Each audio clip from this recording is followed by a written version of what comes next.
Good morning, MSDU. Today, it's my honor and pleasure to introduce you to Group Captain Santosh Kumar Tripathi, who is a ace pilot of Indian Air Force and now is flying civil aviation. He's a student and practitioner of warfare and strategy. We have invited him to touch upon his wisdom, give his thoughts, opinions in these turbulent times in the world where the geopolitical tensions are abound around the globe. Welcome, sir. Welcome to Maharaja Suhail Dev University studio. Welcome, sir. Thank you doctor Anjani साहब।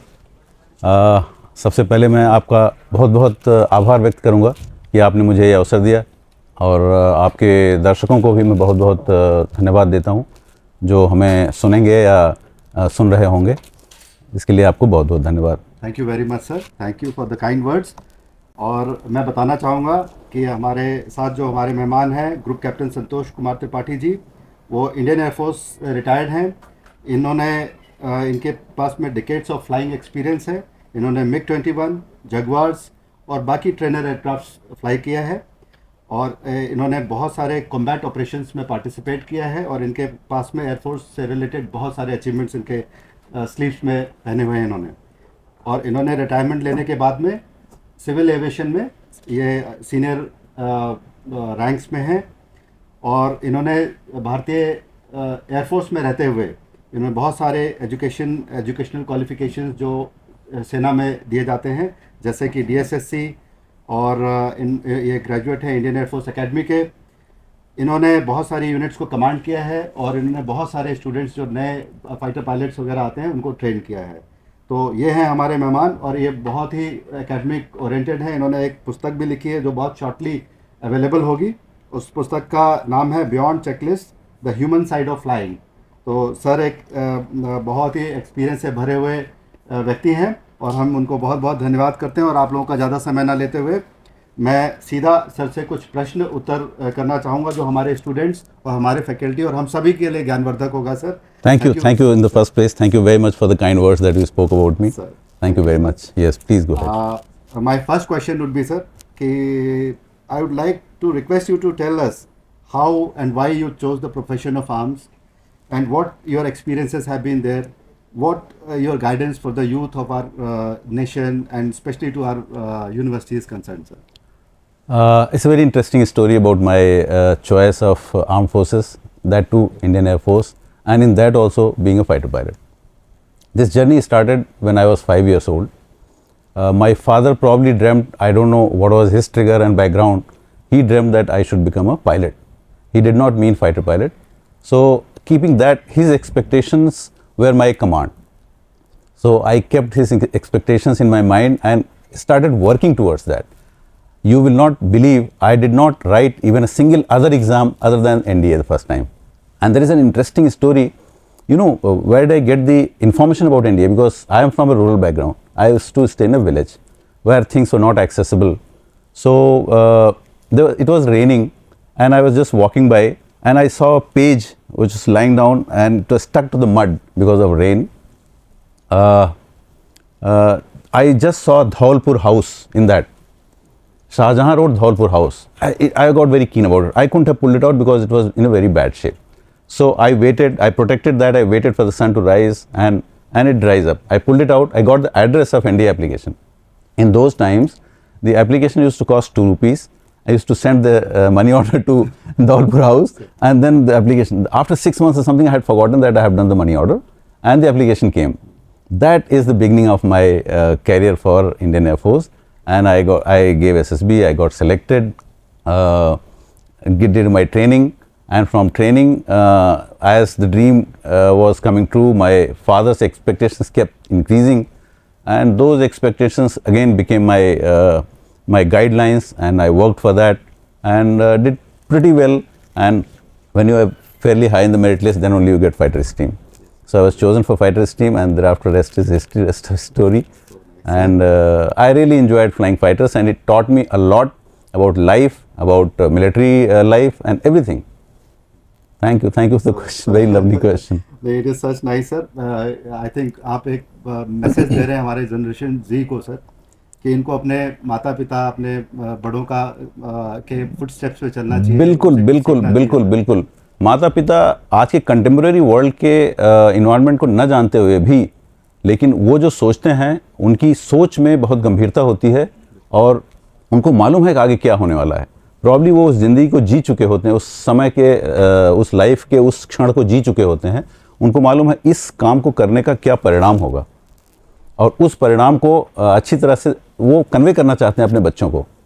बच्चों के लिए बहुत ही आवश्यक है कि वो अपने माता पिता के ड्रीम को जिए, वो उसको कमांडमेंट समझें अपना और उसके ऊपर काम करें, और उनके लिए अच्छा होगा, उनके फ्यूचर के लिए बहुत। Thank you sir. I am sure कि जो हमारे स्टूडेंट्स हैं वो आपके इस प्रश्न से काफ़ी मोटिवेट होंगे। और इसी की कड़ी में मैं आपसे पूछना चाहूँगा सर कि आपने 30 साल की आपकी बहुत ही एक्साइटमेंट से भरी जर्नी रही है। आपने बहुत सारे चैलेंजेस फेस किए होंगे एयरफोर्स में रहते हुए।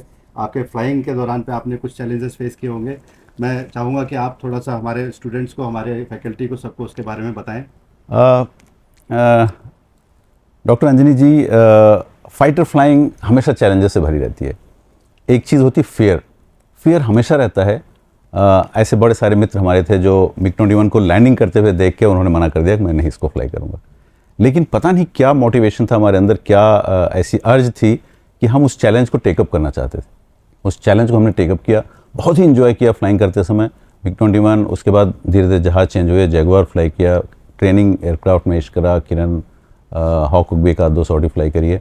इतना आनंद आया उसको फ्लाई करने में। और सबसे बड़ा उपलब्धि इस बात की लगती है कि जब आप किसी को ट्रेन करते हैं, वो बच्चा जो बगल में बैठा हुआ है जिसको साइकिल चलाना तक नहीं आता है, मोटरसाइकिल चलाने, उसको आप जहाज़ उड़ाना सिखा रहे हैं। ये बहुत ही चैलेंजिंग टास्क है और इस टास्क को अचीव करने में जब आप उस बच्चे को 9 सॉटी 10 सॉटी फ्लाई कराने के बाद सोलो भेजते हो और वो सेफली लैंड करता है, it's a very big achievement and you feel such a great sense of satisfaction that you train someone to fly. It's an amazing experience that you have. उससे जब आप वेपन्स के वेपन्स को जब चलाते होंगे, जब नीचे जी जी उसका बॉम्बार्डमेंट होता है, कैसा लगता है सर? जी, fighter pilot is all about combat flying. अभी आजकल तो the roles have mixed because the even transport and helicopters are doing lot of combat role, but in those days transport and helicopters were in conventional roles of carrying troops and carrying providing support operations. Fighter used to be only used for combat weapon, air to air weapon, air to ground weapon. So a lot of training goes on at the in the peace time at squadron level. You carry live weapons and go and fire at the ranges, and the scores are monitored. There is a range safety officer there. He monitors the range, and that range comes and there is a trophy given for the best in firing, best in gunnery, best in bombing, best in rocketry, everything. There is a trophy. So I was very keen, very, very keen. And you know what? Something different was there in me probably. I never followed what people briefed me.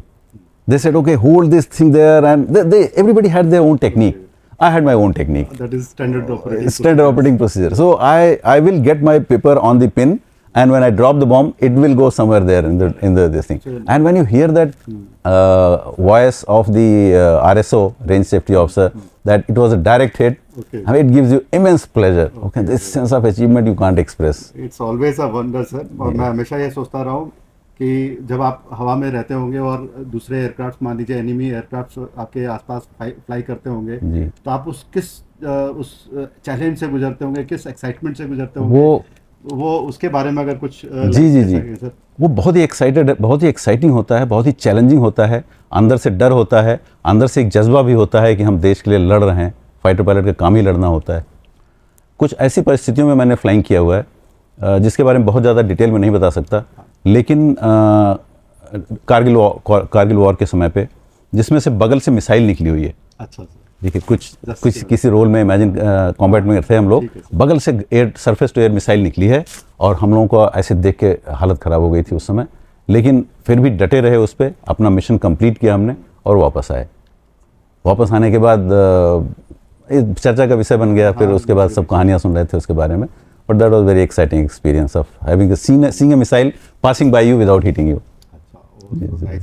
अभी हम लोग in fact air warfare पे और बात करेंगे। अभी आप आए थे सर, हमने आपको इनवाइट किया था, हमारे पास में एक सेमिनार चल रहा था 2 दिन का, तो उसके अंदर जो हमारा टॉपिक था वो आत्मनिर्भरता के ऊपर था सर।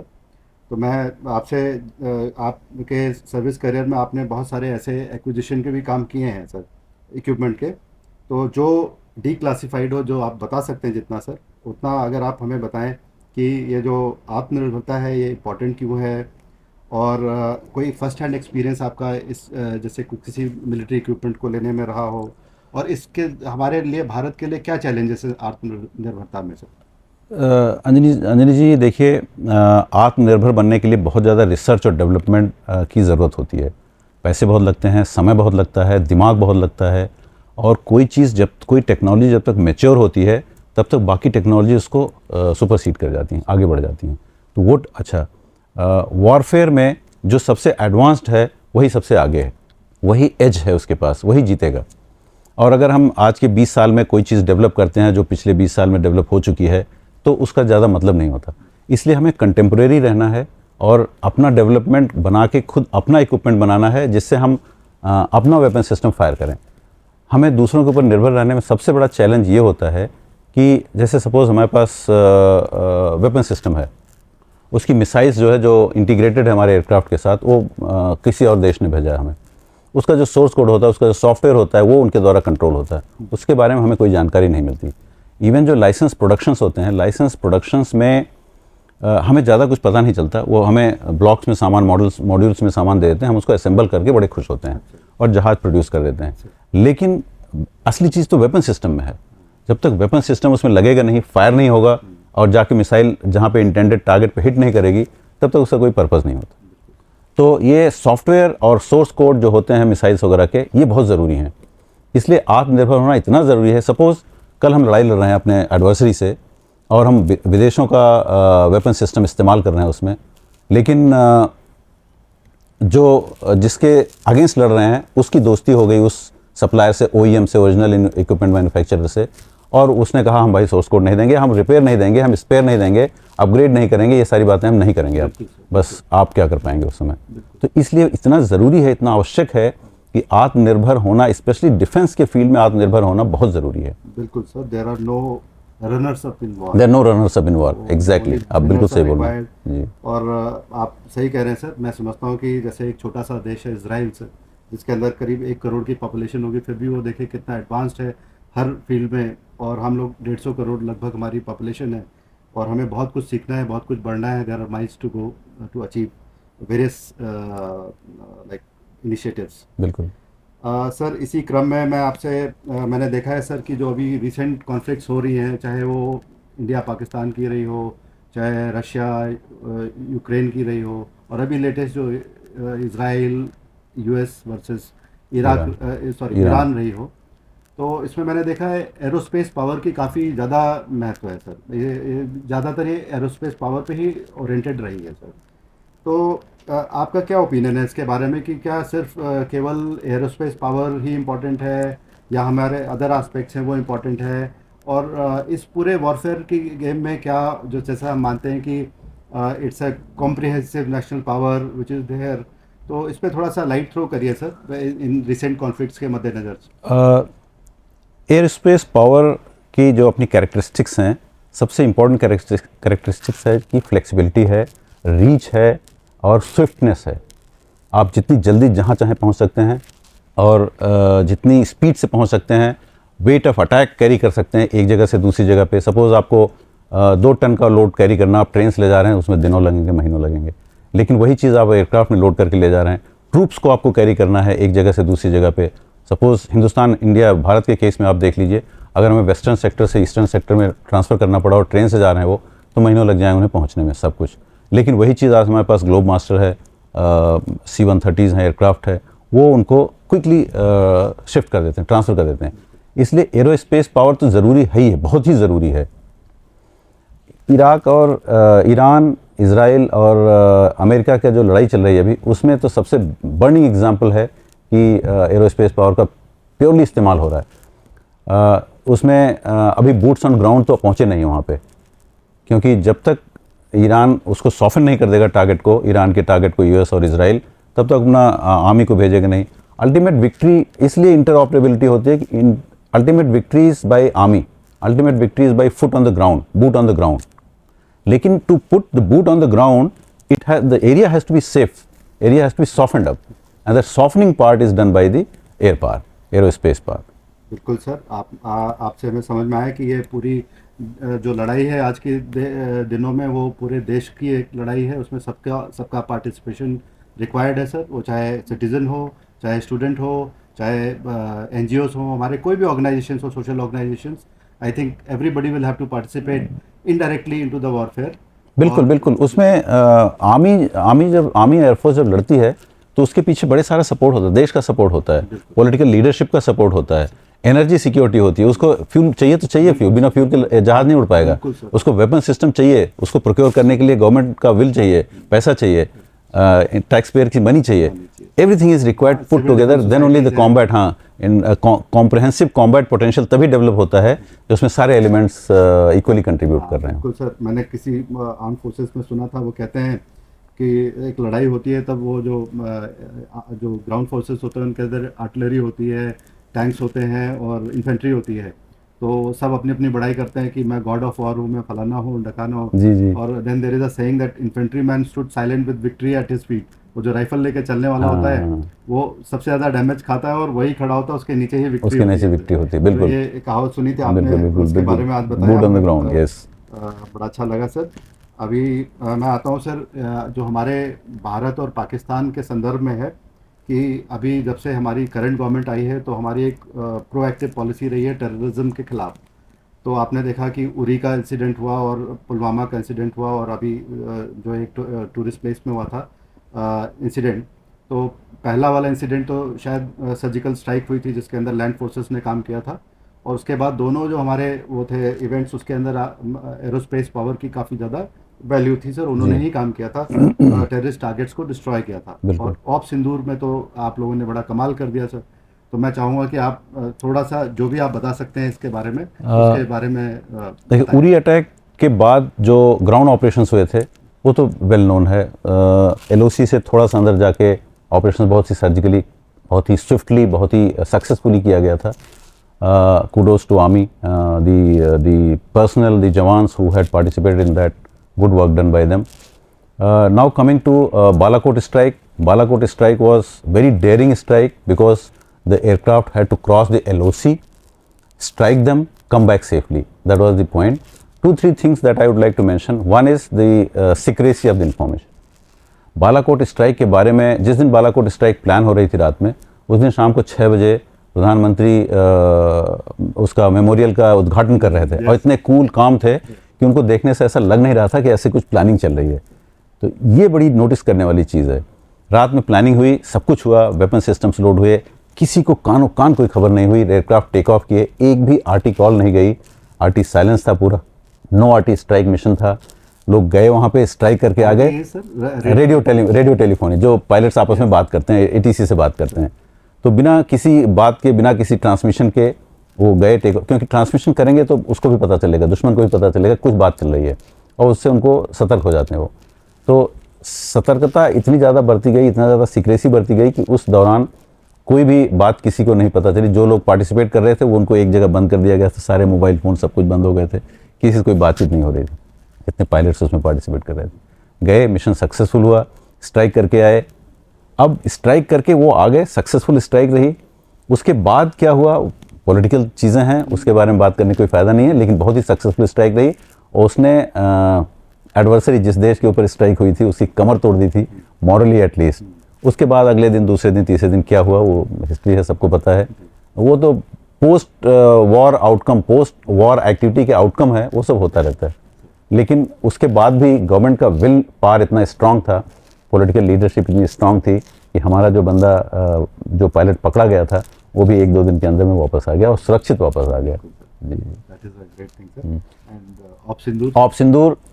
ऑप सिंदूर हिस्टोरिकल अटैक था उसके ऊपर, पाकिस्तान के ऊपर। It was not closer to LOC, unlike Balakot strike which was within 50 to 100 miles. ये पूरा डीप इनसाइड था, जो घर में घुस के मारने वाली बात थी वो अक्षरशः सत्य थी इस स्ट्राइक के बारे में। और इसमें the magnitude, weight of attack was main thing. Again the planning was done very very meticulously without anybody knowing about it, and with in 20 minutes, 20-25 minutes, or with even lesser time, the entire set of aircraft had gone, struck multiple bases, element of surprise to the enemy, they couldn't react only. उनके सारे जो रास्ते में radar थे सब jammed हो गए थे, टारगेट्स डिस्ट्रॉय हो गए थे, they could not even get airborne. Or thanks to our procurement process, in one of them I was part of it, I feel very proud of it, S-400. See, one target was engaged at 300 kilometers, 350 kilometers and that also inside. I heard AWACS. AWACS. I was very force multiplier, gravity kind of weapon. Okay, so it was struck from 350 kilometers and successfully struck. बाकी जो जहाज़ ground पे हताहत हुए, जो हवा में हताहत हुए, वो तो थे ही, लेकिन ये बहुत ही सक्सेस। और उस स्ट्राइक के नाते ऑप सिंदूर की जो स्ट्राइक्स हुई थी, उसके नाते एडवर्सरी देश की बैकबोन टूट गई थी। वो बहुत ही चिल्लाना, 3 दिन के अंदर में तीसरे दिन चिल्लाना शुरू कर दिया उन्होंने कि अब बस करिए, अब बस करिए। तो ये जो है ये flexibility, swiftness, weight of attack, ये 3 कैरेक्टरिस्टिक जो एरोस्पेस पावर की हैं, ये यहाँ पे प्ले करी role. We are very very grateful sir, as a MSDU family we are very grateful to the air warriors कि उन्होंने हमारे देश की सुरक्षा की और हमारे देश का हमेशा परचम लहराया है सर। और हमारी तरफ से उनको हार्दिक हार्दिक शुभकामनाएं और gratitude. Thank you so much. Sir अभी करंटली ये मैंने बताया इजराइल यूएस मिल करके और ईरान के खिलाफ एक ऑपरेशन चल रहा है, तो उसमें उस कॉन्फ्लिक्ट के ऊपर और ये जो हमारे स्टेट ऑफ हॉर्मोज है जो उन्होंने ब्लॉकेड किया हुआ है ईरान ने, क्योंकि हम आत्मनिर्भरता की बात कर रहे थे, तो इसी से मैं रिलेट करना चाहूँगा कि 2 स्टेट्स हैं जो हमारे देश की सेनाएं बहुत बात करती हैं, स्टेट ऑफ हॉर्मोज और स्टेट ऑफ मलक्का सर। तो क्या इस ऑपरेशन से, इस युद्ध से भारत के लिए क्या सीख है और हमारे डिफेंस में इसका क्या योगदान रहेगा? इस बात को समझने के लिए थोड़ा सा पीछे जाना पड़ेगा पॉलिटिक्स में। पहले हम होते थे नॉन अलाइंड, हमारा पॉलिसी थी नॉन अलाइंड मूवमेंट, एक हुआ नाम होता था, तो नॉन अलाइंड होते थे। उसके बाद धीरे धीरे सरकारें बदलती गई। जो करंट इनकम्बेंट है वो मल्टीपोलर अलाइनमेंट है। आपने देखा होगा जो वर्तमान प्रधानमंत्री हैं वो बहुत देशों की यात्रा करते हैं, छोटे छोटे देशों की यात्रा करते हैं। जो कंट्रीज़ हैं जिनको हमें आश्चर्य होता है कि उनके साथ क्यों इतना ज़्यादा घुल मिल रहे हैं, वो सारे अभी काम आ रहे हैं। नाउ ये सारी चीज़ें प्रिपरेशन होती है, फोरसाइट होती है लीडर की, कि वो जो उसका फॉरेन अफेयर्स है, फॉरेन अफेयर्स को कितने अच्छी तरह से अपने नियंत्रण में रखता है। मिलिटरली तो हम स्ट्रांग है ही हैं और धीरे धीरे बिल्डअप भी कर रहे हैं, लेकिन पॉलिटिकली, एक्सटर्नल अफेयर्स वाइज कितने स्ट्रांग है और कितना हमारी पकड़ है दूसरे देशों पर, कि हम अगर कुछ कहें, कुछ रिक्वेस्ट करें उनसे तो वो मान जाएंगे। अब यूएस इजराइल और ईरान की जो लड़ाई चल रही है उसमें सबसे ज़्यादा लोग पिस रहे हैं, जैसे हिंदुस्तान, भारत है, श्रीलंका है, नेपाल है, ये सारे देश जो छोटे छोटे देश हैं, क्योंकि यहाँ तक ऑयल फ्यूल नहीं पहुँच पा रहा है। लेकिन भारत का रिलेशनशिप ईरान से भी अच्छा है, इजराइल से भी अच्छा है, यूएई कंट्रीज से भी अच्छा है, ओमान से भी अच्छा है, सब लोगों से अच्छा है। तो इसमें जो बेस्ट पॉसिबल चीज़ें हो रही हैं वो हो रही हैं। तो इसमें हमें इस बात को अप्रिशिएट करने की ज़रूरत है, इस बात को फील करने की ज़रूरत है और प्राउड होने की ज़रूरत है कि हमारे देश का जो लीडरशिप है वो कम से कम मल्टीपोलर अलाइनमेंट पे है, हर आदमी से अच्छा बना के रखता है, इंटरेस्ट बेस्ड रिलेशनशिप है हर कंट्री से, जिसके साथ हमारा ज़रूरत है, जिसके साथ हमारा काम है, हम उसके साथ रिलेशनशिप अच्छा बना के रखेंगे, क्योंकि हमारी एनर्जी नीड्स हैं, हमारी पब्लिक की रिक्वायरमेंट्स हैं, वो हम पूरा करेंगे।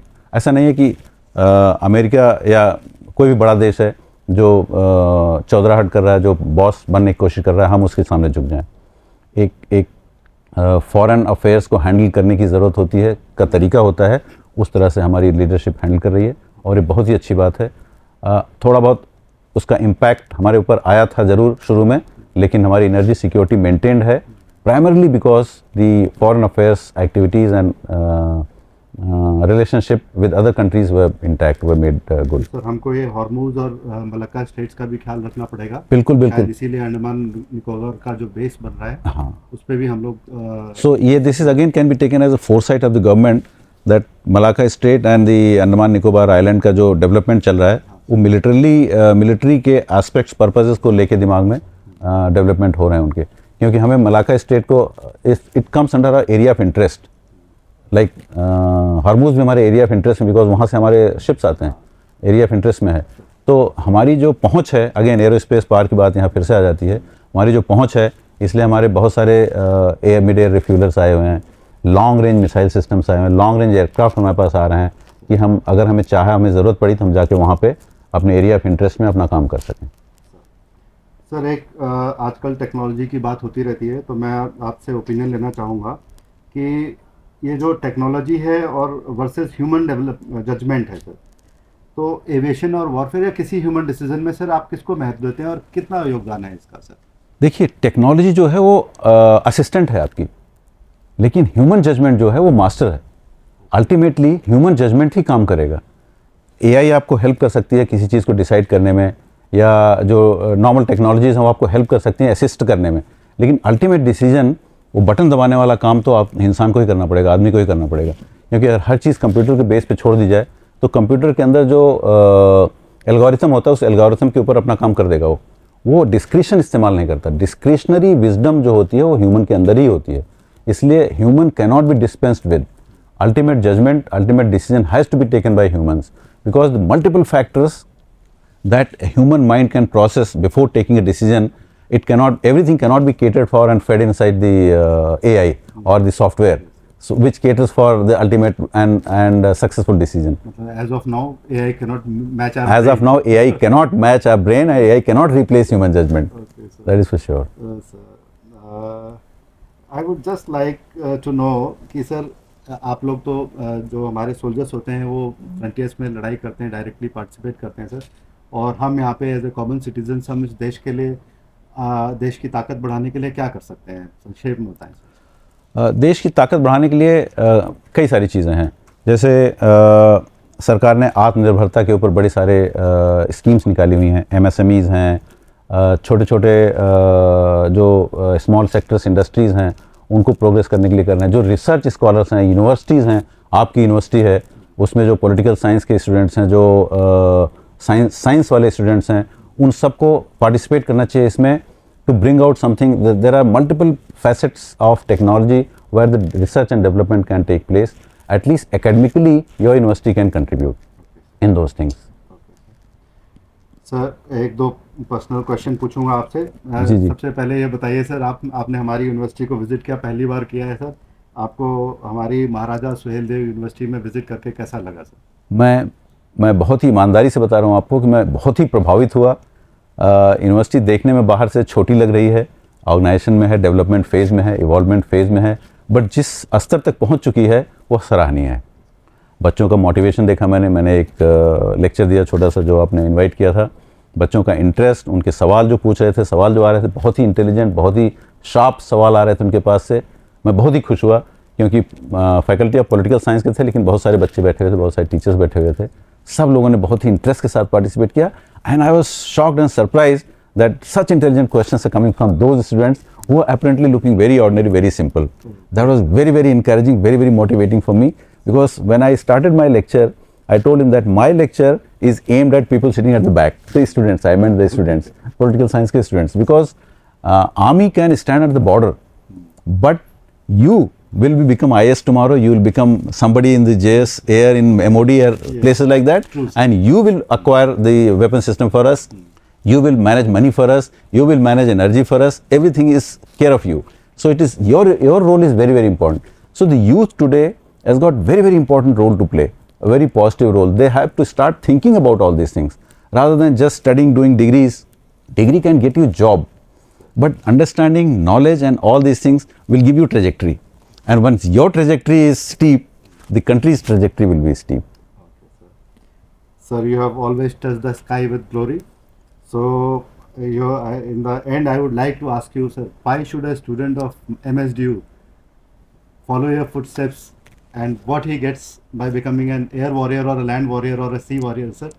Just throw some light in the end, sir. So, if I stand away from my own life and look at myself as a third person or second person, I would always say that 2-3 key words which a student or anybody has to follow, should follow. One is the motivation. Following footsteps of your elders is very important. And एक कहते हैं ना, हिंदी में कहते हैं जज्बा होना चाहिए किसी चीज़ को करने के लिए। जब तक कुछ जज्बा नहीं होगा, कुछ कर गुजरने की इच्छा नहीं होगी, अर्ज नहीं होगी, तब तक कुछ आदमी कर नहीं पाता। और सबसे बड़ी बात यह है सारे स्टूडेंट्स को, because everybody is not from same financial and economic background, all those people from modest background need not to worry about, because that becomes a very very positive thing for them, okay, that encourages them to work hard and to achieve something. All those kids, all those children who are already born with silver spoons in their mouth, because they have everything, they do not understand what is the need, what is the requirement of achieving something. So to achieve something, you have to have the urge, you have to have the jazba, you have to have hard work and discipline. So that is the important thing, and I could see myself, if I am standing away from my own self, I can see all these things, because as a kid, as a child, from 5 years, my dream was to become a Air Force officer. My dream was to become, later on, to become a fighter pilot, and I used to stay in a place, a small little village in East Uttar Pradesh, where Gorakhpur Jaguar used to fly over my house. Okay. That was a big motivation. The aircraft used to fly over my house, and I used to look like them, and in awe I used to see, can I ever be there? I mean, this thing never came in my mind, but then I used to get excited about it, and that excitement probably carried on with me, and it was contributing in every work, every hard work that I used to do was probably inspired by that feeling that I used to get standing in the fields and looking at the aircraft. So what an inspiring journey, sir.